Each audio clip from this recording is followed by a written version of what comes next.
जब आप किसी भी कॉम्पिटिटिव एग्जाम्स की तैयारी करते हैं तो दो बार सबसे ज़्यादा कंफ्यूज रहते हैं। एक टाइम वो होता है आपके कंफ्यूजन का जब आपको ये डिसाइड नहीं कर पाते कि क्या पढ़ें, कैसे हम अपनी तैयारी को स्टार्ट करें। और दूसरा कंफ्यूजन आपका जब एग्ज़ाम पास आ जाता है तब होता है। एग्ज़ाम जब पास आ जाता है तो सभी स्टूडेंट्स के मन में ये रहता है कि मैं क्या पढ़ूँ जो एग्ज़ाम में आएगा, मैं जो पढ़ रहा हूँ ये एग्ज़ाम में आएगा कि नहीं आएगा। ऐसी बेचैनी, ऐसी एंजाइटी सभी बच्चों को होती है। तो इनका समाधान क्या है कि हम क्या पढ़ें जो जो हमारे एग्ज़ाम में आए, या जो बच्चा कॉम्पिटिटिव एग्ज़ाम की तैयारी शुरू करने जा रहा है वो कैसे ये तय कर पाए कि उसको क्या पढ़ना चाहिए अपने आने वाले एग्ज़ाम के लिए। और जो बच्चा अभी 1 महीना रह गया है, 1.5 महीना रह गया है अपने एग्ज़ाम में, तो वो लास्ट में कैसे अपने स्लॉग ओवर्स को कैसे खेले और कैसी तैयारी करे कि बहुत ज़्यादा ओरिएंटेड हो और वहाँ से क्वेश्चंस बहुत ज़्यादा हमको मिलें। सारा खेल ओरिएंटेशन का है। अगर आपको आपकी तैयारी अच्छी है या बुरी है, ये इस बात पर तय होगा कि एग्जामिनेशन में जो क्वेश्चंस आए हैं उनको आप पढ़ के गए हैं कि नहीं गए हैं। वही एकमात्र निर्णायक बात है। अगर आपने वही पढ़ा है जो एग्जाम में आएगा तो आपसे ज़्यादा बुद्धिमान व्यक्ति कोई नहीं है। एक एग्जाम्पल से हम समझते हैं कि एक मिस्टर ए हैं और एक मिस्टर बी हैं। दोनों लोग जाते हैं एक एग्जाम देने के लिए जिसमें 100 क्वेश्चन आएंगे। मिस्टर ए के साथ कंडीशन ये है कि उनको उसी 100 क्वेश्चन के अलावा और कुछ नहीं आता, और मिस्टर बी की कंडीशन ये है कि उनको वही 100 क्वेश्चन छोड़ के बाकी पूरी दुनिया का सब कुछ आता है। तो आप तय करो कि कौन इसमें से सफल होगा और नॉलेज किसके पास ज्यादा है। अगर हम बात करें नॉलेज किसके पास ज्यादा है तो बी के पास नॉलेज ज्यादा है, उसको वही 100 क्वेश्चन नहीं आते, बाकी पूरी दुनिया का उसे सब कुछ आता है। मिस्टर ए के पास नॉलेज कम है लेकिन ओरिएंटेशन स्ट्रांग है इनका, इनको वही 100 क्वेश्चन आते हैं जो एग्जाम में आने वाले हैं। तो उन्हीं 100 क्वेश्चंस को जान लेना जो एग्जाम में आने वाले हैं ये तो क्वाइट इम्पॉसिबल है। लेकिन इस उदाहरण से ये बात स्पष्ट हो रही है कि हम जितना ज़्यादा ओरिएंटेड होंगे उतना स्ट्रांग हमारी तैयारी होगी, उतना अच्छा हमारा एग्जाम जाएगा। हम कैसे हाईली ओरिएंटेड हों, इसके लिए ज़रूरी है कि हम पीवाईक्यू डिस्कस करें। जो प्रीवियस ईयर्स में आए हुए क्वेश्चंस हैं एग्जैक्टली उनको हम ले लें और रट लें और ये उम्मीद करें कि यही क्वेश्चन फिर से आ जाएंगे, तो कम से कम यूपीएससी के केस में ये तो नहीं लागू होगा। बाकी एग्जाम्स में ये लागू भी होता है थोड़ा बहुत कि जो प्रीवियस ईयर में आए हुए क्वेश्चंस हैं वहां से थोड़े बहुत क्वेश्चंस आपको मिल जाते हैं एग्जाम में। लेकिन as UPSC is concern it is quite impossible कि वही क्वेश्चन फिर से आपको मिल जाए। लेकिन इसका सबसे बड़ा फायदा क्या होगा, इसका सबसे बड़ा बेनिफिट ये है कि आप ये जान पाएंगे कि क्या क्वेश्चंस हमारे एग्जाम में आ सकते हैं, कौन सा एरिया ऑफ कंसर्न है जिस पे हमें काम करना चाहिए। अच्छा, अगर पीवाईक्यू डिस्कशन में आपको कोई ऐसा डिस्कशन करवा रहा है कि क्वेश्चन पढ़ रहा है और आंसर बता रहा है तो वो आपके लिए यूजफुल नहीं होगा। हमारा जो प्रोग्राम है, ये जो प्रोग्राम है, इसमें हम आपको क्वेश्चन तो डिस्कस करेंगे ही, आंसर भी डिस्कस करेंगे, उसके साथ उसके आसपास की और भी चीजों से संबंधित जानकारी हम देंगे। कम से कम वो जो 4 विकल्प दिए गए हैं उनसे जुड़ी हुई जानकारी हम आपको देंगे। तो ये सेशन 2025 में जो यूपीएससी प्री देने वाले बच्चे हैं उनके लिए बहुत यूजफुल है, और उनके लिए भी बहुत यूजफुल है जो बच्चे यूपीएससी की तैयारी करने के बारे में योजना बना रहे हैं। उनको भी समझ में आएगा कि कहाँ से क्वेश्चंस आ रहे हैं, और जो बच्चे अभी एग्जाम देने जा रहे हैं उनको भी ये समझ में आएगा कि हमें अब जो हमारे पास महीने 1.5 महीने का टाइम बचा हुआ है उसमें हम सबसे ज्यादा मेहनत कहाँ करें, कौन से एरिया ऑफ कंसर्न होंगे हमारे जिन पर हमें बराबर मेहनत करने की आवश्यकता है। तो हम बात को ज्यादा लंबा न खींचते हुए सीधे मुद्दे पे आते हैं। बात आप समझ गए हैं कि हम पीवाईक्यू डिस्कशन करने जा रहे हैं, प्रीवियस ईयर्स में आए हुए क्वेश्चंस को डिस्कस करेंगे जिनको हम सब्जेक्ट वाइज करेंगे, और उनसे जुड़े हुए और भी मुद्दों पर हम लोग चर्चा करेंगे। ये समझने का भी प्रयास करेंगे उन प्रश्न के साथ कि हमें इस तरह के प्रश्नों को डील करने के लिए क्या पढ़ना चाहिए और क्या हमारा मॉडस ऑपरेंडी होना चाहिए पेपर को क्रैक करने के लिए। तो सबसे पहले इस प्रक्रिया में जो पेपर आपके सामने है वो है हिस्ट्री आर्ट एंड कल्चर का, जिसमें हम हिस्ट्री आर्ट एंड कल्चर का 2024 में जो पूछे गए क्वेश्चन थे, 2024 में जो पूछे गए क्वेश्चन थे, उनका हम लोग आंसर तलाशेंगे। और ना सिर्फ उनका आंसर तलाशेंगे बल्कि हम ये भी जानने का प्रयास करेंगे कि ये कहाँ से आ रहे हैं क्वेश्चंस, और आगे हमें इस तरह के क्वेश्चंस को जानने के लिए क्या करना चाहिए।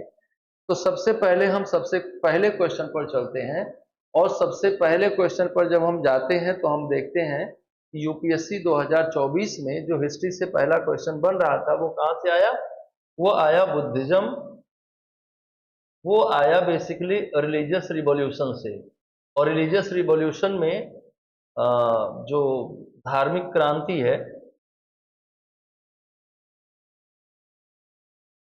अब देखिए हम थोड़ा बहुत और भी बातें करते चलेंगे, जैसा कि हमने बताया इससे आपका रिवीजन होता चलेगा और आपके दिमाग में धारणा भी बनते चलेगी कि हमको क्या चीज पर, किस चीज की पढ़ाई पर ज्यादा से ज्यादा बल देना चाहिए।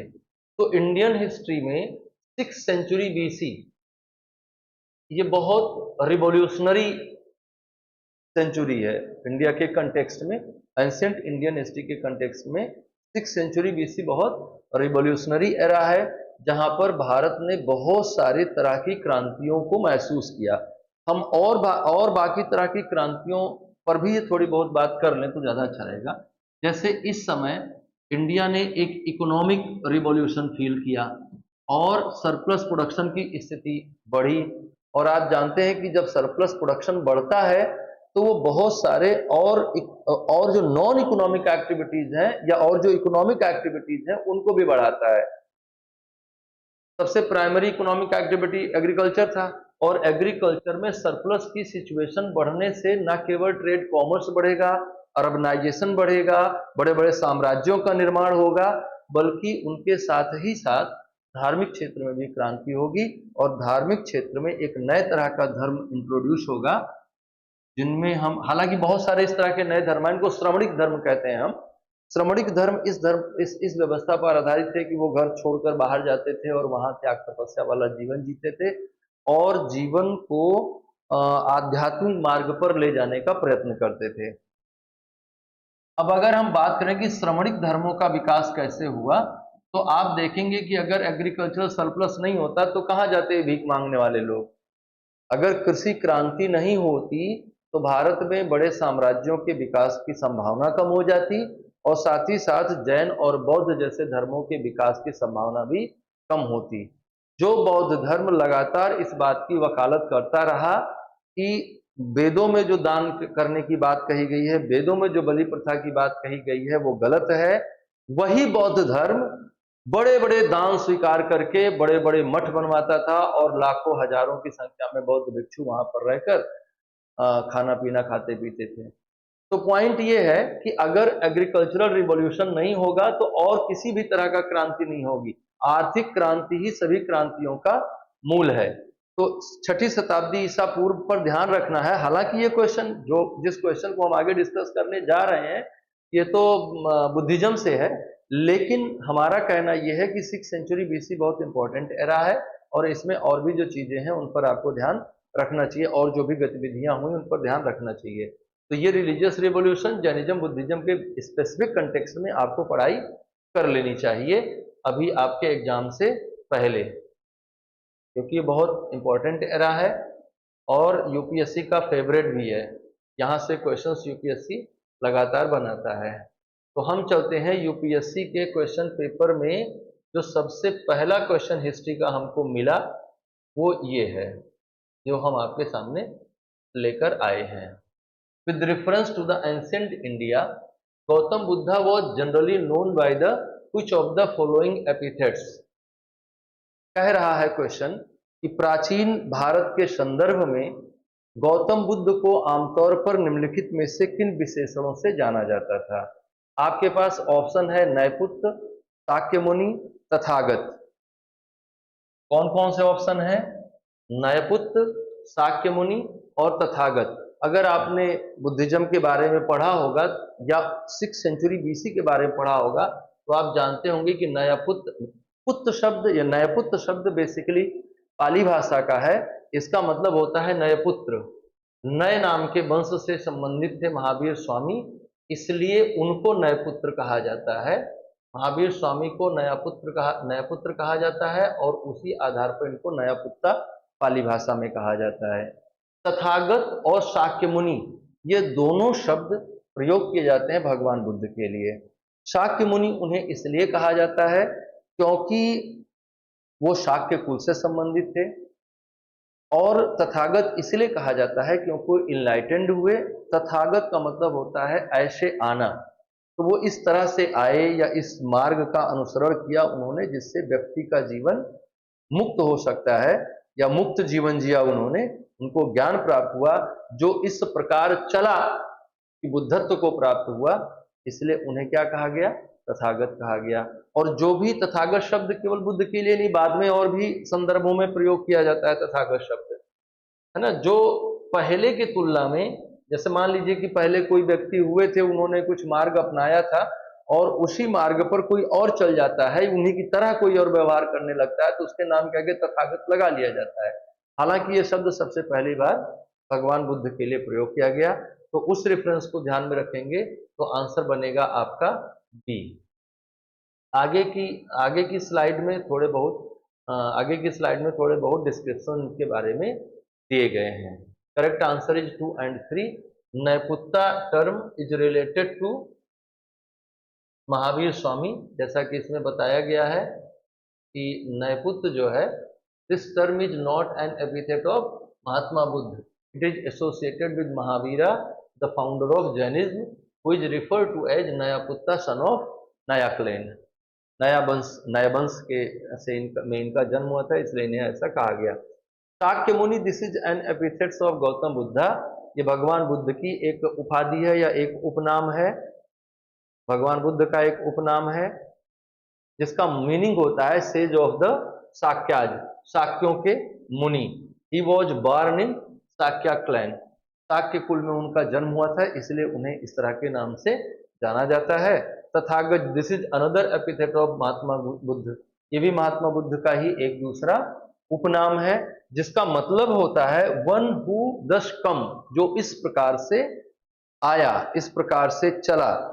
तो वो एक विशेष मार्ग पर चले जिसे हम अष्टांगिक मार्ग कहते हैं, और 8 फोल्ड पाथ पर चलकर उन्होंने खुद को मुक्त किया, खुद को निर्वाणित किया, और साथ ही साथ लोगों को भी बताया कि आप इस पथ पर चलकर निर्वाण को प्राप्त कर सकते हैं। निर्वाण एक ऐसी स्थिति है जहां आप ओमनिसाइंट हो जाते हैं, जहां आप सब कुछ जान जाते हैं। इनफैक्ट निर्वाण is condition of free from all bounds, सभी प्रकार के बंधनों से मुक्त हो जाने की जो अवस्था है उसको हम निर्वाण कहते हैं। चाहे वो महावीर स्वामी के संदर्भ में उसको कैवल्य ज्ञान कहा जाना हो, और चाहे वो महात्मा बुद्ध के संदर्भ में उसको निर्वाण प्राप्त करने की बात कही गई हो। अगला क्वेश्चन है हमारा जिस टॉपिक से, वो है सोर्सेज ऑफ हिस्ट्री। ये बहुत इंपॉर्टेंट है। आप जानते हैं कि सोर्सेज ऑफ हिस्ट्री से बहुत सारे क्वेश्चंस बनते हैं, तो इसलिए आप जो है जरूर से जरूर इस बात पर एक दृष्टि बनाएं अपनी, है ना, कि सोर्सेज ऑफ हिस्ट्री को हम कैसे समझें। आप जानते हैं कि हिस्ट्री जो है वो अपने आप में एक सत्तापेक्षी विषय है। जो कुछ चीज सत्तापेक्षी है, मतलब कि जो सत्ता में रहता है वो लिखवाता है, तो वहां भी वो साक्ष्यों के बगैर नहीं हो पाता। मतलब इतिहास एक ऐसा विषय है जो इस दुनिया का सबसे वैज्ञानिक विषय है। इसमें कुछ भी अपनी ओर से कपोल कल्पना नहीं की जा सकती है। सभी चीजों के लिए फैक्ट्स की जरूरत होती है, जिन्हें हम कहते हैं रिसोर्स ऑफ हिस्ट्री। जैसा कि हम जानते हैं कि रिसोर्सेज ऑफ हिस्ट्री को हम 2 तरह के रिसोर्सेज में बांट के देखते हैं। एक को हम लिटरेरी रिसोर्सेज कहते हैं और एक को हम पुरातात्विक, या हम उसको साहित्यिक साक्ष्य और पुरातात्विक साक्ष्य, आर्कियोलॉजिकल एविडेंसेज या लिटरेरी एविडेंसेज। आर्कियोलॉजिकल एविडेंसेज जो हैं वो ज़्यादा फैक्चुअल हिस्ट्री हमें देते हैं, इसलिए उन पर डिपेंडेंसी ज़्यादा होती है, क्योंकि लिटरेरी सोर्सेज में बहुत सारा चांस है कि उस लिटरेरी सोर्सेज में बहुत सारा चांस है कि उनका मैनिपुलेशन किया जाए। तो जो क्वेश्चन है ये बेस्ड है इस बात पर कि हिस्ट्री के लिए कौन कौन कहाँ पे आर्कियोलॉजिकल रिसोर्सेज हैं। इसमें कुछ साइट्स दी गई हैं जिनको एक दूसरे के साथ मैच किया गया है और पूछा गया है कि इनमें से कौन मैच कर रहा है सही तरह से। 4 साइट्स दी गई हैं। एक साइट है जिसका नाम है चंद्रकेतुगढ़।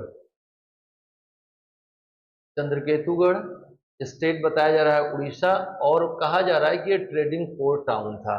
दूसरा है इनाम गांव, स्टेट बताया जा रहा है महाराष्ट्र, और कहा जा रहा है कि चैल्कोलिथिक साइट थी। मंगाडू बताया जा रहा है केरला में है और ये मेगालिथिक साइट है। और सालिहुंडम बताया जा रहा है कि आंध्र प्रदेश में है और ये रॉक कट केव श्राइन है। अब पूछा जा रहा है कि इसमें से कौन सा सही है। तो अब आपको पता लगाना है कि कौन सा सही है। हम इसके डिस्क्रिप्शन में चलते हैं तो आपको समझ में आएगा कि क्या आंसर हमें लगाना चाहिए। सबसे पहली साइट आपके पास कौन सी थी? चंद्रकेतुगढ़ थी सबसे पहली साइट, और ये कहा गया था कि ये उड़ीसा में है, जो कि गलत है। चंद्रकेतुगढ़ कहाँ है? पश्चिम बंगाल में कोलकाता के पास स्थित है और ये एक प्राचीन व्यापारिक बंदरगाह है। तो जो तीसरा इंफॉर्मेशन उसके बारे में दिया गया था, दूसरा इंफॉर्मेशन दिया गया था कि वो एक सिटी ऑफ ट्रेड था, तो वो बात सही है, लेकिन वो उड़ीसा में ना होकर वेस्ट बंगाल में था, इसलिए पहला ऑप्शन गलत होगा। ये जो साइट है चंद्रकेतुगढ़, ये थोड़ा जान लीजिए इसके बारे में। चंद्रकेतुगढ़ वेस्ट बंगाल में है और कोलकाता के पास ये स्थित है। इसका इंपॉर्टेंस ये है कि an ancient trading port town है। ये प्राचीन भारत में एक ट्रेडिंग पोर्ट था। ये known for its rich archaeological findings, बहुत सारा यहाँ से आर्कियोलॉजिकल फाइंडिंग्स हैं, इस मामले में ये रिच है। और ये जो आर्कियोलॉजिकल फाइंडिंग्स हैं, they are from pre modern era to Gupta period, मतलब कि ये 300 बीसी से लेकर 300 बीसी से लेकर और 200 एडी 300 एडी के बीच की है। 300 बीसी से लेकर 300 एडी के बीच की है, मतलब कि लगभग 600 सालों के बीच में ये जगह डेवलप हुई है ना। अपनी समृद्ध खोजों के लिए जाना जाता है। पुरातात्विक खोजों में यहाँ से जो चीजें प्राप्त हुई हैं उनमें टेराकोटा मूर्तियां हैं, मुहरे हैं, मिट्टी के बर्तन हैं, सिक्के हैं और दूसरी तरह की कलाकृतियां हैं, जो ये बताती हैं कि इस जगह से रोम और पूर्वी एशियाई देशों के साथ व्यापार होता था। सांस्कृतिक प्रभाव भी, अगर हम सांस्कृतिक प्रभाव की दृष्टि से इस पर ध्यान दें तो ये बहुत महत्वपूर्ण है ये जगह, क्योंकि ये इंडो रोमन और साउथ ईस्ट एशियन नेशंस के साथ ट्रेड नेटवर्क के रूप में काम करता था। तो जब भी हम वस्तुओं का आदान प्रदान करते हैं तो हम संस्कृतियों का भी आदान प्रदान करते हैं। संस्कृतियों का आदान प्रदान असल में अपने आप होने लगता है। दूसरा सेंटर हमारा है, दूसरा सेंटर जो आपके क्वेश्चन में दिया गया था वो है इनाम गांव। इनाम गांव जो है ये महाराष्ट्र में स्थित है। इनाम गांव महाराष्ट्र में स्थित है। भीमा नदी की सहायक नदी है घोड़ रिवर, जिसके किनारे पर है ये, और ये चैल्कोलिथिक एरा की साइट है। चैल्कोलिथिक एरा का मतलब हुआ कि ताम्र पाषाण युगीन साइट है, स्थल है। अगर हम प्रयोग किए गए धातुओं के आधार पर इतिहास का वर्गीकरण करें तो सबसे पहला एरा जो इतिहास में आता है उसको हम कहते हैं पाषाण काल, क्योंकि लोगों ने अपने जीवन यापन के लिए जिसका सबसे ज्यादा प्रयोग किया वो पत्थर था। पत्थर के बाद लोगों को मिला तांबा। तो तांबा ऐसी धातु नहीं थी जो पत्थर को रिप्लेस कर पाती, उसकी कठोरता उस स्तर की नहीं थी कि वो पत्थर को रिप्लेस कर पाती, इसलिए पत्थर भी चलता रहा और तांबा भी चलता रहा। इसलिए उस युग को हम क्या कहते हैं? ताम्रपाषाण युग। लेकिन आगे चलकर क्या हुआ? आगे चलकर लोगों ने टिन भी ढूंढ निकाला और टिन और तांबे को मिलाकर ब्रॉन्ज बना लिया। और ब्रॉन्ज इतना कठोर धातु था या है जिससे पत्थर को रिप्लेस किया जा सकता था। इसलिए जब ब्रॉन्ज एज में ह्यूमैनिटी आई, मानवता ब्रॉन्ज एज में आई, तो उन्होंने एक ऐसी सिविलाइजेशन डेवलप करी जिसमें उनको पत्थरों की जरूरत नहीं थी। उसे हम ब्रॉन्ज एज सिविलाइजेशन कहेंगे। तो ये किस एज में आएगा, ये किस एज का साइट है इनाम गांव? बहुत इंपॉर्टेंट साइट है, बहुत बार पूछा गया है, और ना सिर्फ यूपीएससी पूछा है बल्कि कोई एग्जाम नहीं बचा है जिसने इस क्वेश्चन को ना पूछा हो। तो घोड़ नदी के किनारे बसा हुआ है और ताम्र पाषाणी युग है, कॉपर एज का है। टाइम पीरियड जो है इसका 1600 बीसी से 700 बीसी, मतलब लेट जोरवे कल्चर है ये। 1600 बीसी से 700 बीसी का जो पीरियड है ये पोस्ट वैदिक, सॉरी, ये लेटर इंडस वैली सिविलाइजेशन है। ताम्र पाषाण के, सॉरी, ये जो है सिंधु घाटी सभ्यता के बाद जो विकसित संस्कृतियां हैं उनमें से है, जोरवे संस्कृति का भाग है। सिग्निफिकेंस क्या है? One of the best documented Chalcolithic site in India, showing evidence of early agriculture, domestication of animal and social organisations. सामाजिक संगठन यहाँ से दिखाई देगा आपको, आपको वेल डेवलप्ड एग्रीकल्चरल सिस्टम, मतलब जो बहुत प्रारंभिक चरण था कृषि का, वो यहाँ से दिखाई देता है। यहाँ पर गेहूं, जौ, चावल, इन सब की खेती के भी एविडेंस आपको मिलते हैं, बरियल प्रैक्टिसेज मिलती हैं। इन सारी चीजों को भी आप इनाम गांव के संदर्भ में पढ़िएगा, आगे आने वाले एग्जाम में ये पूछा जा सकता है। अगला साइट हमारा था मंगाडू। मंगाडू का स्टेट है तमिलनाडु, जबकि क्वेश्चन में दिया गया था केरला, इसलिए ये ऑप्शन भी गलत होगा। मंगाडू का मतलब होता है आम का बगीचा। मंगाडू शब्द का मतलब होता है आम का बगीचा। तो मंगाडू मैंगो फॉरेस्ट है, स्टेट इसका तमिलनाडु है, नॉट केरला। डिस्क्रिप्शन में Mangadu is primarily known for the temple dedicated to the goddess Kamakshi Amma, not for the megalithic site. जबकि आपके क्वेश्चन में क्या कहा गया था कि ये मेगालिथिक साइट है। तो इस तरह से आपने देखा कि क्वेश्चन नंबर 2 का आंसर क्या है ना। अच्छा हाँ, चौथी साइट थी सालीहुंडम। सालीहुंडम जो है ये आंध्र प्रदेश में स्थित है।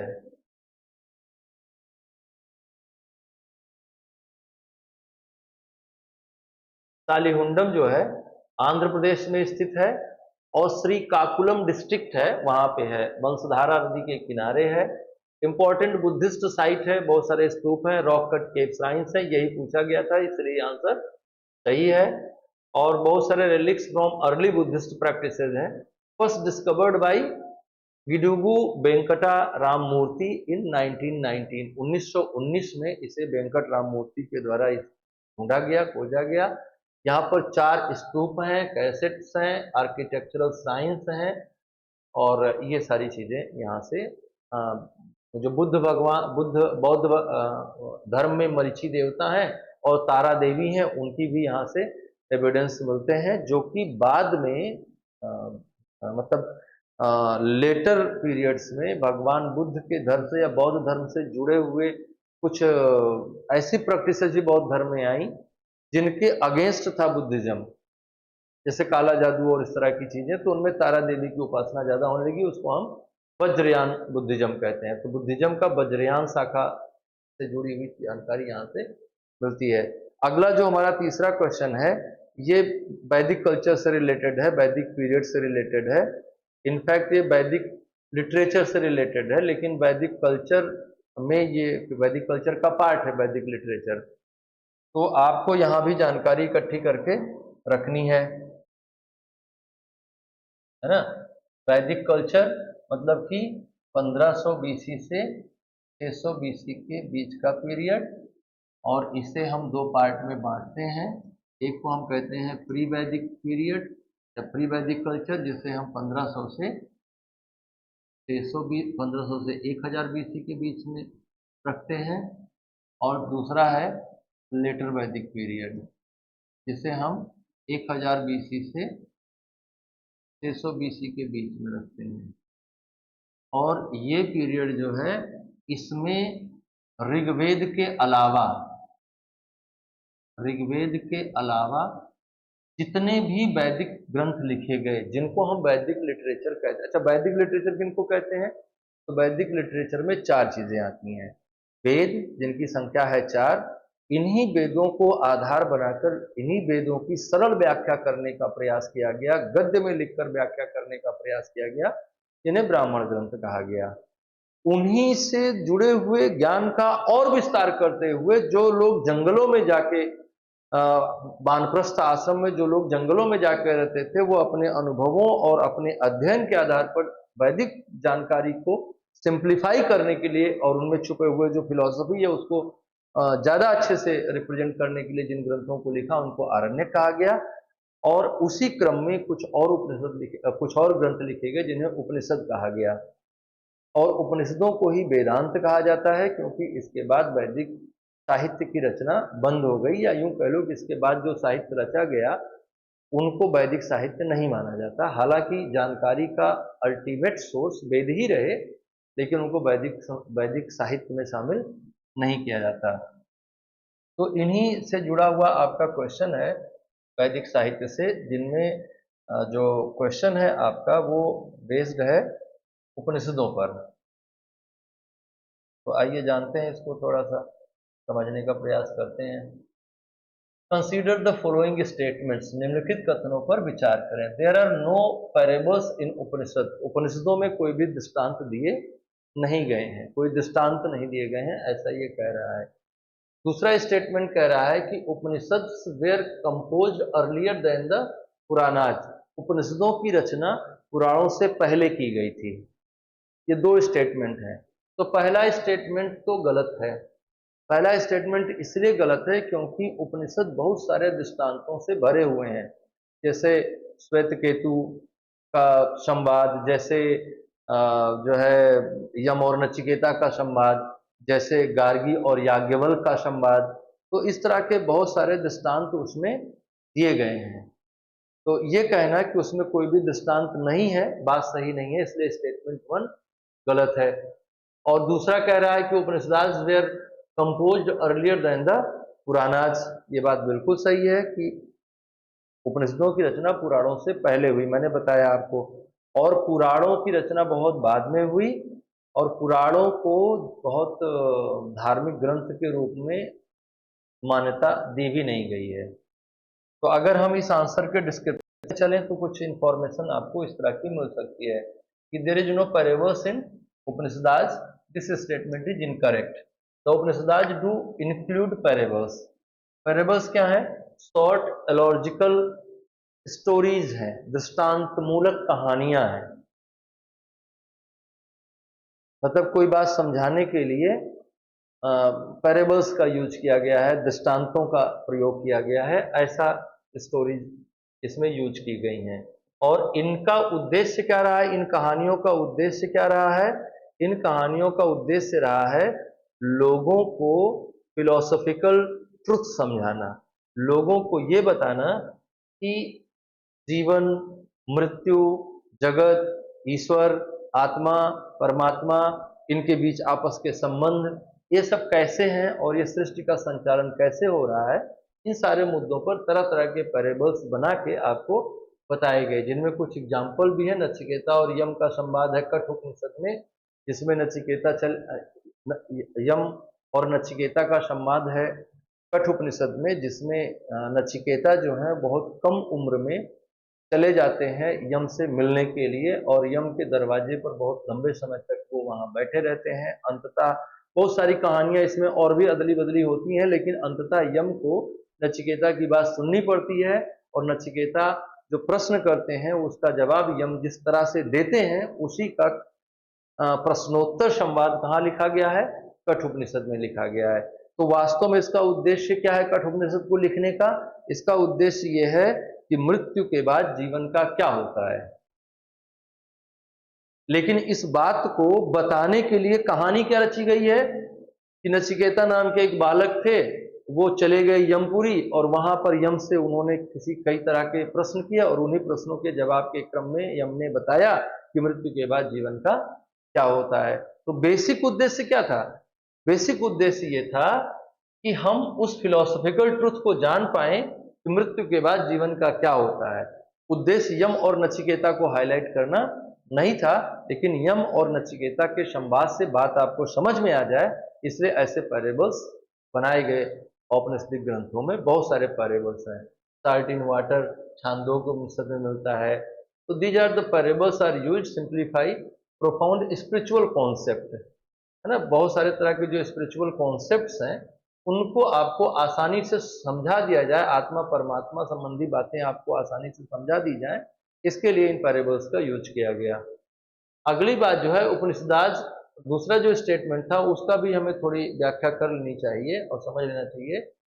तो दूसरा स्टेटमेंट था Upanishads were composed earlier than the Puranas. ये बिल्कुल स्टेटमेंट करेक्ट है। The Upanishads were composed during the later Vedic period approximately 800 to 400 BCE। लगभग 800 से 400 ईसा पूर्व के बीच में पुराणों को लिखा गया। हालांकि ये डेट भी बहुत पक्की नहीं है, इसके बाद भी पुराणों की रचना होती रही, कई सारे पुराण इसके बाद भी लिखे गए, है ना। पर ये उपनिषदों का रचना काल है, पुराणों का रचना काल 300 से 1500 BC के बीच, 300 से 1500 ईस्वी के बीच माना जा रहा है। तो ये आप समझते रहिए कि बहुत जल्दी लिख लिए गए थे उपनिषद, जबकि पुराण बहुत बाद में लिखे गए थे।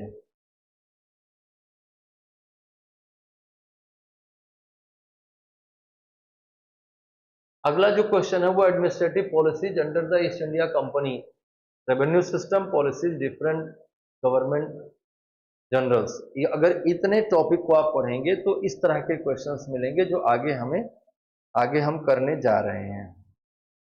अच्छा, ईस्ट इंडिया कंपनी की एडमिनिस्ट्रेटिव पॉलिसी से लगभग हर वर्ष एक आध क्वेश्चन बन जाता है आपके एग्जाम में, है ना। तो जरूर से जरूर, और खास तौर से जो लैंड रेवेन्यू सिस्टम रहा है, जुडिशियल सिस्टम रहा है, एडमिनिस्ट्रेटिव सिस्टम रहा है, उनसे जुड़े हुए प्रश्न आपके एग्जाम में बन जाते हैं।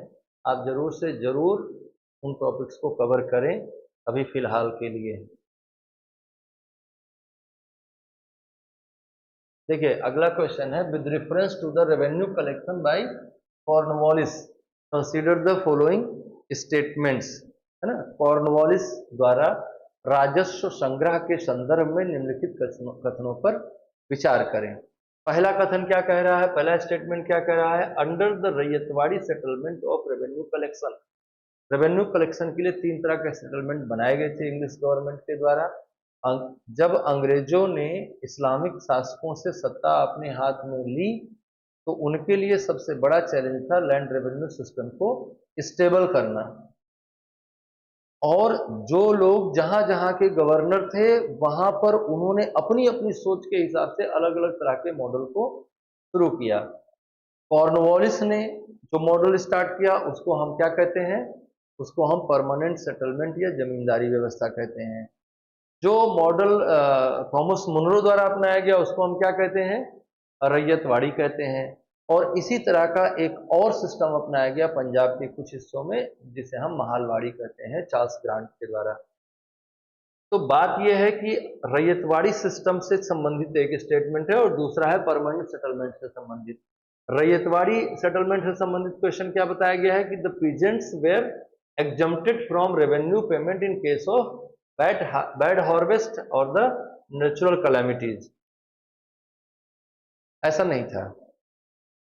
रैयतवाड़ी सिस्टम में लैंड रेवेन्यू का भुगतान किसान करता था और किसान और सरकार के बीच में एक एग्रीमेंट होता था जिसके अनुसार किसान के पास कुल जितनी भूमि है उसके आधार पर उसका एक रेवेन्यू तय कर दिया जाता था।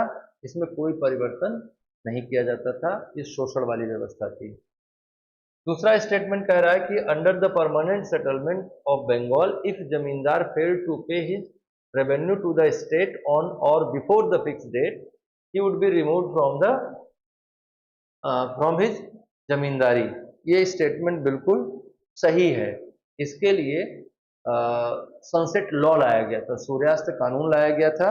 जिस दिन जमींदार को अपना लगान जमा करना है उस दिन के सूर्यास्त से पहले अगर वो अपना लगान जमा नहीं कर देता है तो ये मान लिया जाएगा कि उसकी जमींदारी सरकार ने हड़प ली है और ब्रिटिश सरकार उसकी जमींदारी को छीनकर किसी और दूसरे व्यक्ति को उस जमीन को नीलाम कर देगी।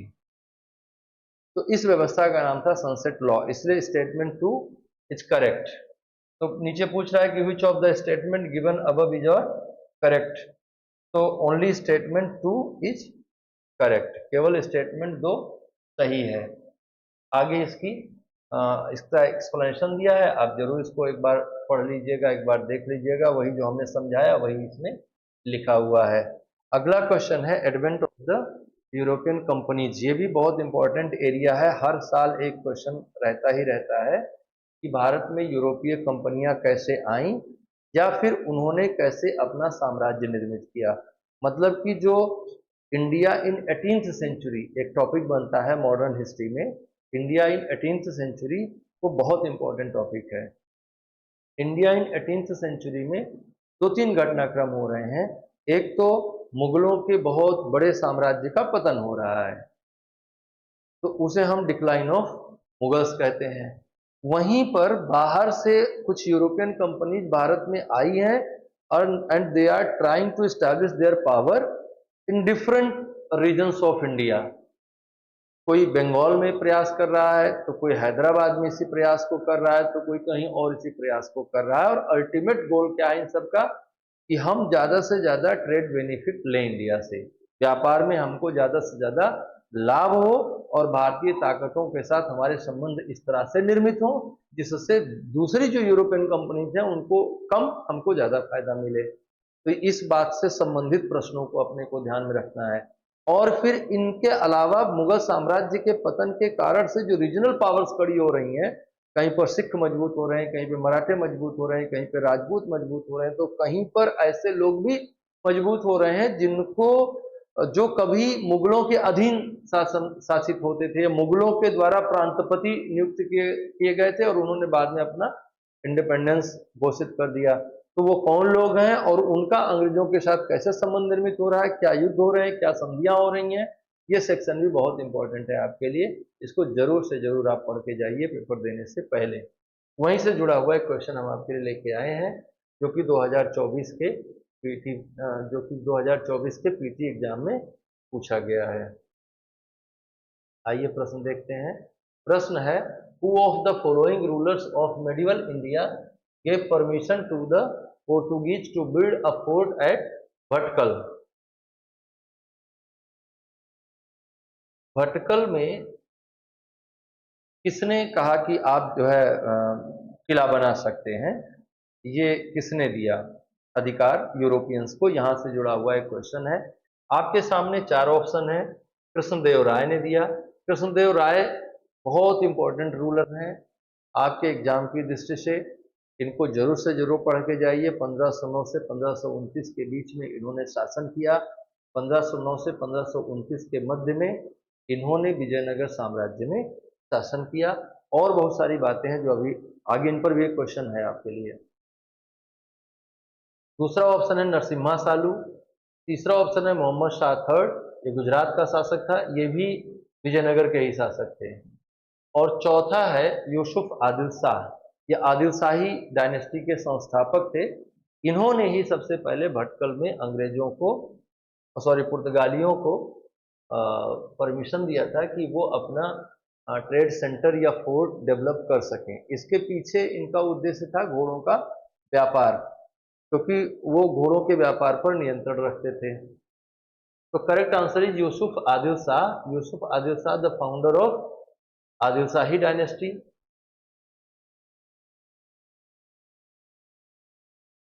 The founder of Adil shahi dynasty of Bijapur granted permission to the Portuguese to build a fort at Bhatkal।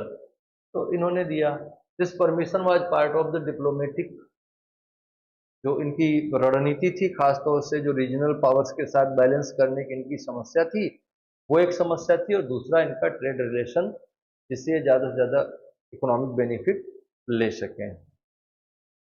बाकी जो लोग बताए गए हैं भटकल, बाकी जो ऑप्शंस हैं उनका कोई रिलेशन नहीं है इसके साथ कि भटकल में क्या हुआ क्या नहीं हुआ, लेकिन थोड़ी थोड़ी बात उनके बारे में जान लीजिए कि विजयनगर साम्राज्य के एक महत्वपूर्ण शासक थे। मैंने पीछे बता दिया, नरसिंह सालू भी विजयनगर साम्राज्य के एक महत्वपूर्ण शासक थे। और वो बहमनी वंश, मोहम्मद शाह तृतीय जो था बहमनी वंश का शासक था। ये सारी बातें आप जानते रहेंगे तो अच्छा रहेगा आपके लिए।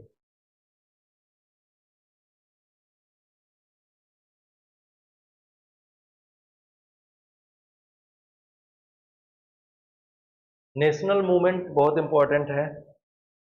को बताने की भी जरूरत नहीं है कि फ्रॉम 1857 टू 1947, ये आप चाहे पीटी की बात करें और चाहे मेंस की बात करें, दोनों ही दृष्टियों से बहुत महत्वपूर्ण है। आप जरूर से जरूर इस पूरे सेक्शन को पढ़कर जाइए।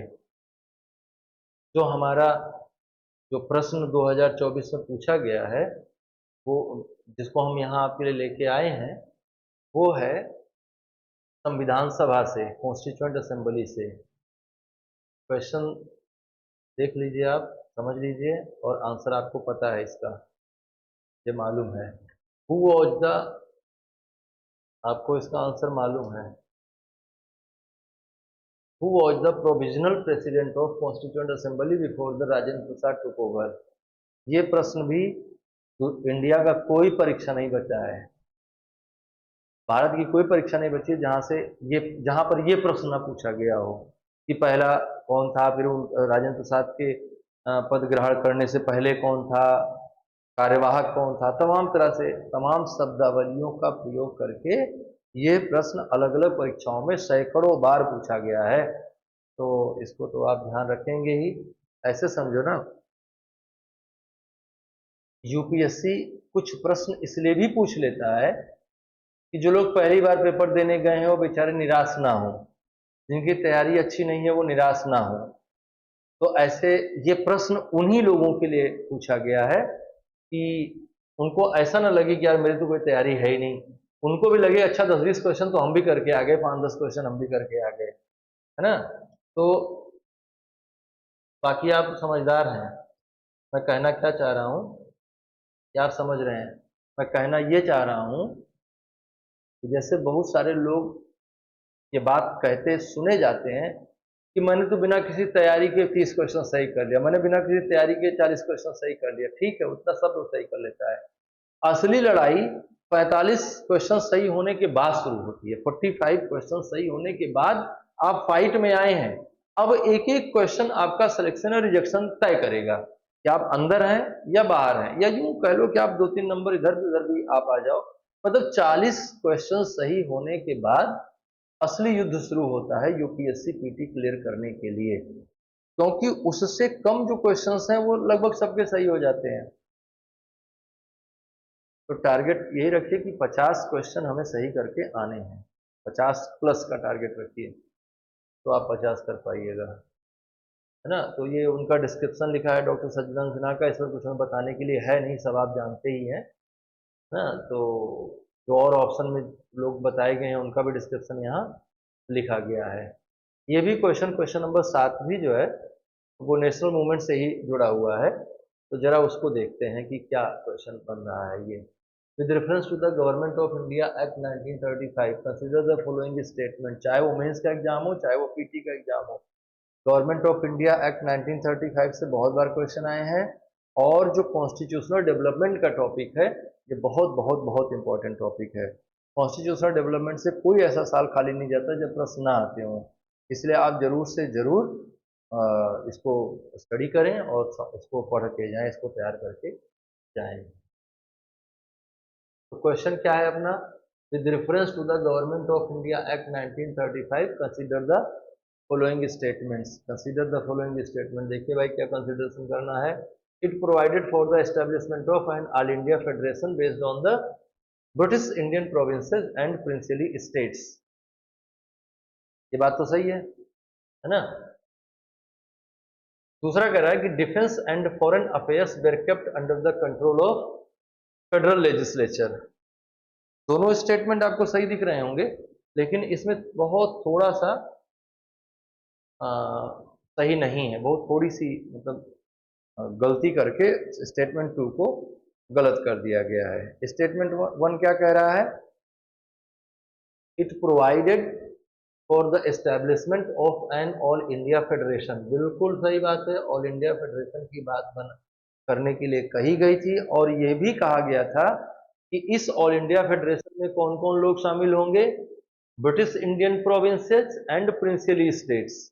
ये बात भी बिल्कुल सही है। हालांकि प्रिंसिली स्टेट्स कभी भी इसमें शामिल होने के लिए तैयार नहीं हुए, जिसके कारण से ये फेडरेशन का एग्जिस्टेंस में आया नहीं अपने सही रूप में।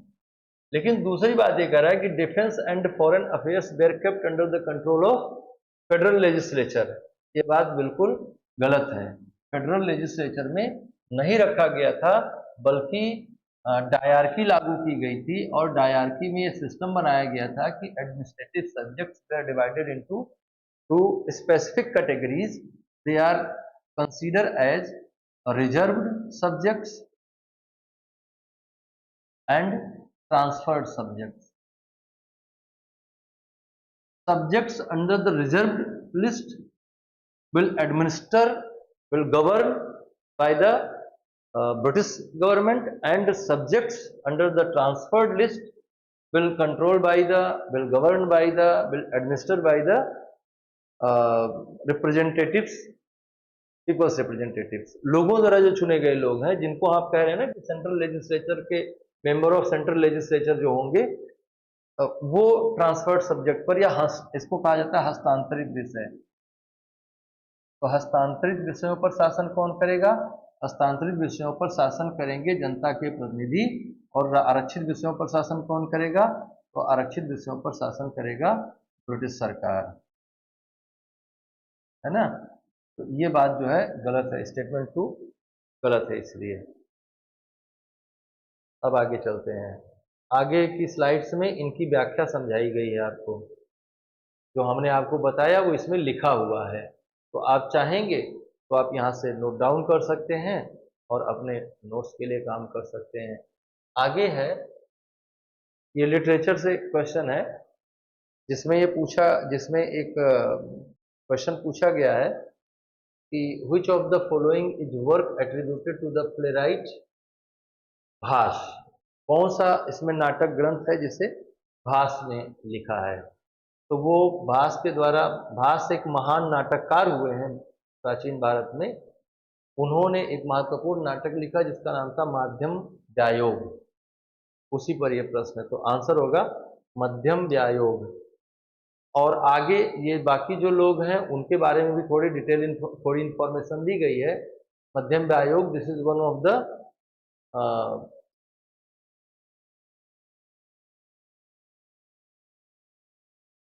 मध्यम Vyayoga, this is one of the plays attributed to Bhasa, renowned ancient Indian playwright. Bhas is celebrated for his Sanskrit dramas which often draw from the Mahabharata and other epics. उस पर आधारित रहते थे। मध्यम Vyayoga is one act play that revolves around themes of family and brotherhood. बाकी के बारे में भी थोड़ी बहुत जानकारी दी गई है। जैसे काव्यालंकार जो है, a treatise of poetic attribute to the Bhama not भास, है ना।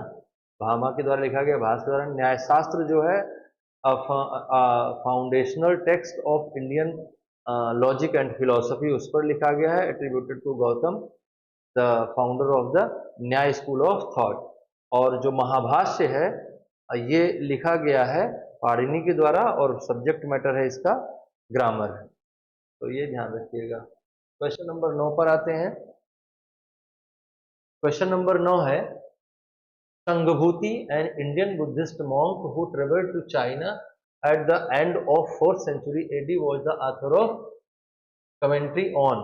किस चीज पर लिखा उसने? कमेंट्री।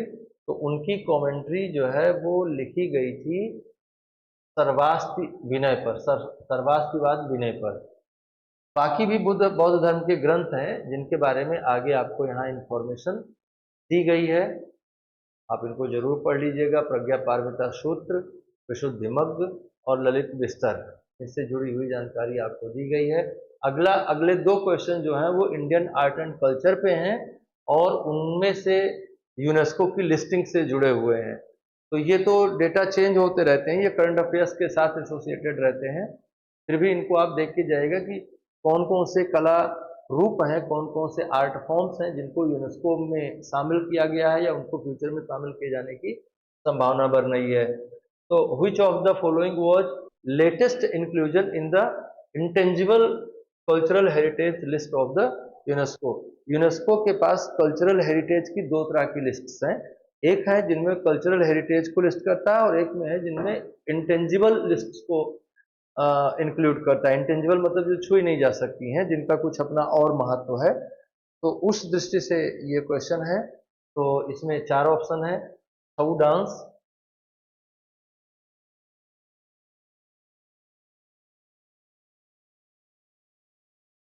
छऊ नृत्य, दुर्गा पूजा, गरबा डांस, कुंभ मेला। इनमें से किसको हाल ही में, मतलब कि हाल ही में मतलब 2023 से 2024 के मध्य शामिल किया गया intangible list of world heritage of UNESCO? तो आंसर है Garba dance. As of December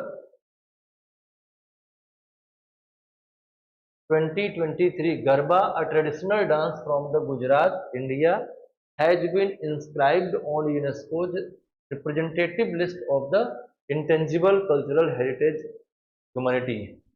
This inclusion marks India's 15th cultural element on the list, highlighting the rich cultural heritage and traditional practices associated with garba. तो ये important बात है ना। और बाकी जो जानकारी है वो ये है कि the other elements mentioned were inscribed in earlier years, उनको इससे पहले के वर्षों में शामिल किया गया। जैसे छऊ डांस जो है वो 2010 में, और दुर्गा पूजा 2021 में, कुंभ मेला 2017 में। तो आंसर होगा क्या? आंसर होगा गरबा डांस। और इसी से मिलता जुलता अगला क्वेश्चन है, consider the following properties including in the world heritage list released by the UNESCO. इसमें क्या है? Shanti Niketan, Rani ki Vav, sacred ensemble of Hoysalas, Mahabodhi temple complex at Bodh Gaya. How many of the above properties were included in 2023?